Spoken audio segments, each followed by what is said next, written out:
What's going on, guys? Welcome back to another episode of Cosmatch Wrestling Recap. Let's get right into an action-packed, very entertaining Monday Night Raw. How you doing, man? I'm doing it right. Even with the cuts that they cut, Braun Strowman and all those other stars, Raw was great. I would have to say it's one of the best Raws I've seen in quite a while. Let's get right into this thing. Yes, sir, with the Tag Team Battle Royale opening up Monday Night Raw.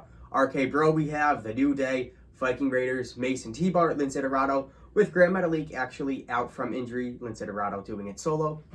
Good for him. Before the match actually begins, John Morrison comes out saying he is going to enter on behalf of Miz, who is actually injured, but Miz actually still is ringside for the match to watch John Morrison. Orton and Riddle start this match actually hitting New Day with RKOs.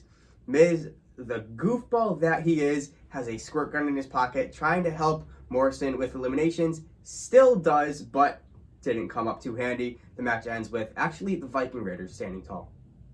Man, I was really pulling for RK Bro here. I was a little sad to see them lose. I want to see them win those Raw Tag Team Championships.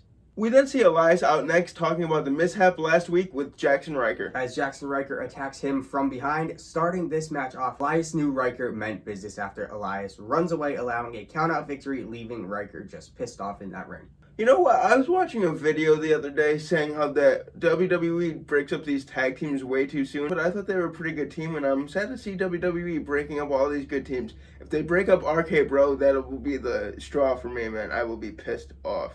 Drew McIntyre is out next in the ring for his contract signing against Bobby Lashley, who is actually nowhere to be found even with the music playing. He still does not show. Bobby eventually appears on the big screen, the Titantron, in the back with all those women and MVP just dancing around him while he's sitting on the Living sofa. the high life. Drew McIntyre does sign the contract actually without hesitation, as Bobby Lashley actually made the contract a no rematch clause, and it's actually inside Hell in a Cell.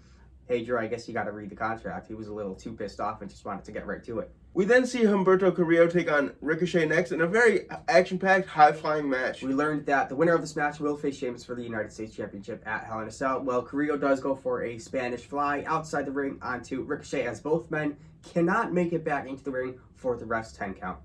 Well, we're going to have to wait and see what happens next week, huh? Maybe a triple threat for that U.S. title at Hell in a Cell. That's where they're going.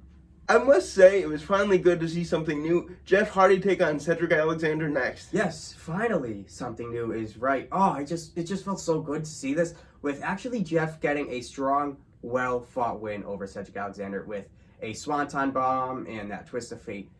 Thank God we just saw this. Jeff's got, the moves still, man, and I think he's got enough time to make one more run for a major championship in WWE. Hey, well, next is Asuka and Nikki Cross, as they actually take on Charlotte Flair and Raw Women's Champion Rhea Ripley. Oh boy, these never end well. This was interesting. I think we all kind of knew what was going to happen here.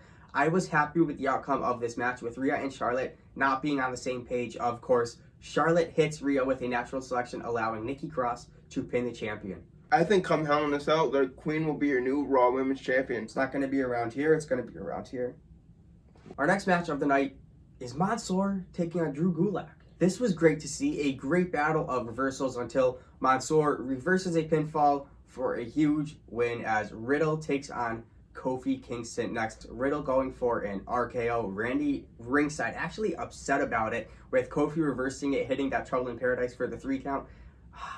Poor Riddle, but let me just say, Randy Orton was a little bit pissed at Riddle after this match. Rough night for RK Bro.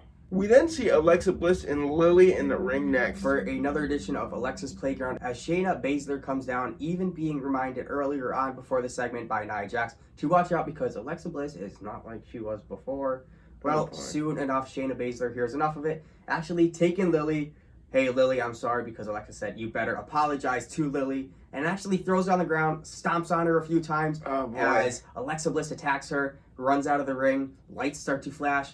Shayna, the Queen of Spades, heads back into Gorilla as lights flicker, and she locks herself into a dark room way backstage as she looks into a mirror, and Lily is in that mirror just playing games with Shayna as lights flicker on and off. She appears, disappears, and then Raw closes with Shayna screaming her lungs off as we fade to black. I think we saw who is Lily. I mean, what is Shayna Baszler thinking here? Stomping Lily, friggin' pissing off Alexa Bliss in her demented ways? Matt and I have had some discussions on who Lily is. We'd love to get your comments and ideas.